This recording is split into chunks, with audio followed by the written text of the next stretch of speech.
Malauko Bartzelonako 11 kaleren eta 55 etxeren hondakinak ikus daitezke Born kulturgunean. Eraikin ikusgarri hau merkatu bat izan zen 1876 geroztik eta bere bihotzean ezkutatu zuen Borboiek ezarritako porrotaren ondarea. Duela urte batzuk liburutegi bat egiteko lanek agerian utzi zuten ondare hori eta duela 300 urte gertatutakoa ezagutzera emateko kulturgunea egitea erabaki zuten. Kim Torra da Borneko zuzendaria, berak azaldu digu zer gertatu zen 1714an.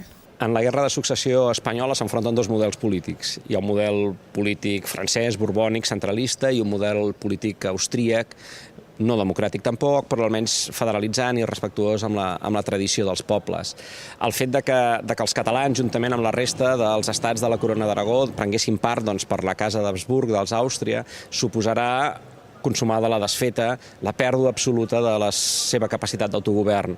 Tropa borboitarrek Barcelona seiopean izan zuten urtebete baino pixkat gehiago. Azken borroka 1714ko irailaren 11an izan zen.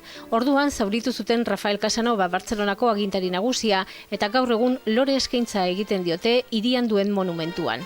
Historiaren apetaz, autogobernua galdu zutela 300 urte bete diren honetan, inoiz baino handiagoa da autogobernua berreskuratzeko errebindikazioa. La independència és un retorn a casa, no? I per tant ens hem adonat tots plegats de la importància d'una data en la qual els catalans perden les seves institucions. Ara senzillament estem intentant retrobar-nos amb aquella llibertat que vam perdre. Ia 2 milioi lagunek bisitatu dute urtebete honetan Born Kultur Zentroa. Datorren ostegunean eraikinaren aurrean dagoen zabaldian egingo da diadako ekitaldi nagusienetakoa. 300 txelojolek erresistentzia sinbolizatuko duen musika joko dute.